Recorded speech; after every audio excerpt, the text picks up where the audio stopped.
जय श्री हरि विष्णु भक्तजनों, आप सभी को अहोई अष्टमी की हार्दिक शुभकामनाएं। अहोई माता आप सभी पर अपनी कृपा बनाए रखे। चलिए आज के इस शुभ अवसर पर अहोई अष्टमी की कथा का श्रवण करते हैं।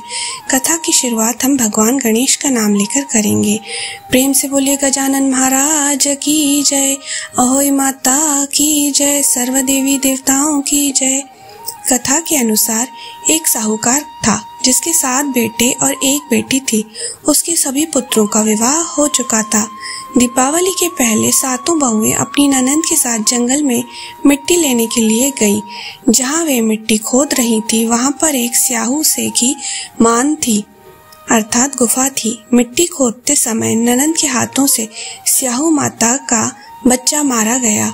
इससे क्रुद्ध होकर स्याहू माता बोली, मैं तेरी कोख बांध दूंगी, अर्थात तेरी कोख को मैं अपने पास गिरवी रख लूंगी।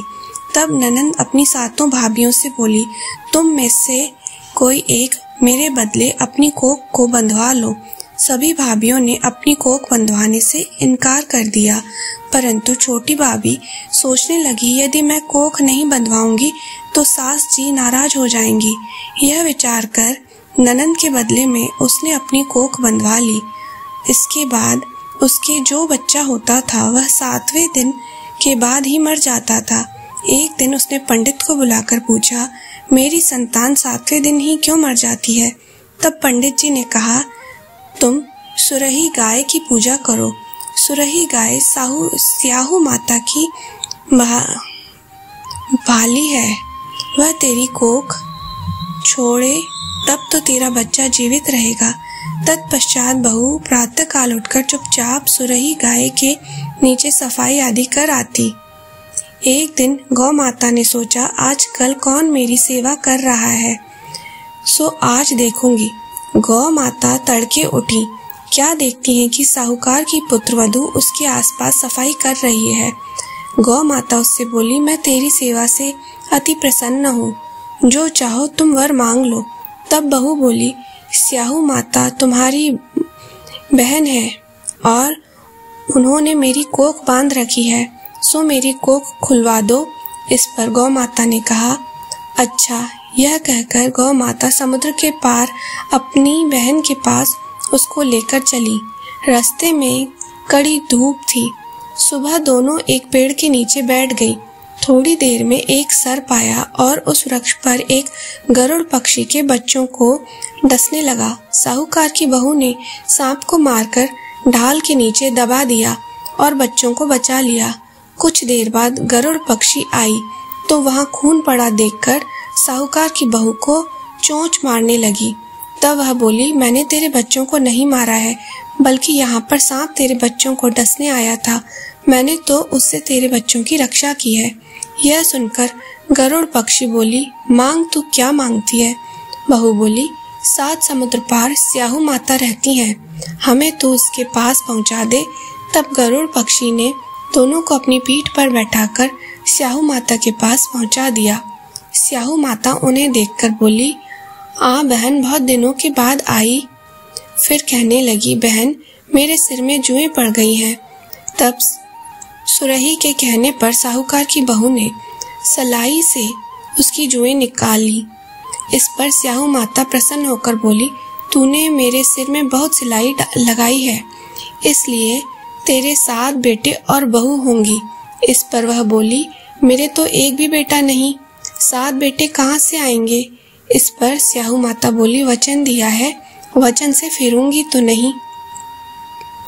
वचन से फिरी तो धोबी के कुंड पर कंकड़ी हो। साहूकार की बहू बोली, मेरी कोख तो तुम्हारे पास गिरवी पड़ी है। यह सुनकर स्याहू माता बोली, तूने मुझे ठग लिया। मैं तेरी कोख खोलती तो नहीं, परंतु अब खोलनी पड़ेगी। जा, तेरे घर तुझे 7 बेटे और बहुएं मिलेंगी। तू जाकर उद्यापन करियो, 7 अहोई बनाकर 7 कढ़ाई करियो। बहू घर लौट कर आई तो वहां देखा 7 बेटे और 7 बहुएं बैठे हैं। वह उन्हें देखकर खुश हो गई। उसने 7 अहोई बनाई, 7 उद्यापन किए तथा 7 कढ़ाई की। रात्रि के समय जेठानियां आपस में कहने लगी, जल्दी जल्दी नहाकर पूजा कर ले, कहीं छोटी बच्चों को याद कर रोने न लगे। थोड़ी देर बाद उन्होंने अपने बच्चों से कहा, अपनी चाची के घर जाकर देख आओ कि आज वह अभी तक रोई क्यों नहीं। बच्चों ने जाकर कहा, चाची तो कुछ कर रही है, खूब उद्यापन हो रहा है। यह सुनते ही जेठानियां दौड़ी दौड़ी घर आईं और पूछा, तूने कोख कैसे छुड़ाई? वह बोली, तुमने तो कोख बंधवाई नहीं, सो मैंने कोख बंधवा ली थी। अब स्याहू माता ने कृपा करके मेरी कोख खोल दी है। जिस प्रकार स्याहू माता ने साहूकार की बहू पर कृपा करी, उसी तरह सभी पर स्याहू माता अपनी कृपा बनाए रखे। तो प्रेम से बोले, स्याहू माता की जय, अहोई माता की जय। इस प्रकार से जो भी सच्ची श्रद्धा के साथ कार्तिक मास कृष्ण पक्ष की अष्टमी तिथि के दिन अहोई अष्टमी का व्रत धारण करते हैं, इस दिन अहोई माता की विधिवत पूजा करते हैं, कथा श्रवण करते हैं, इससे उनके सभी प्रकार के मनोरथों की सिद्धि होती है, संतान की प्राप्ति होती है, संतान की रक्षा होती है। तो यह थी अहोई अष्टमी की कथा। आशा करती हूँ आज का वीडियो आपको पसंद आया होगा, यह कथा आपको लाभप्रद लगी होगी। अगर आपको आज का वीडियो पसंद आया है तो कृपया इसे लाइक और शेयर अवश्य करें। चैनल पर नए हैं तो सब्सक्राइब अवश्य करें। भगवान श्री हरि विष्णु आप सभी पर अपनी कृपा बनाए रखें। जय श्री हरि विष्णु।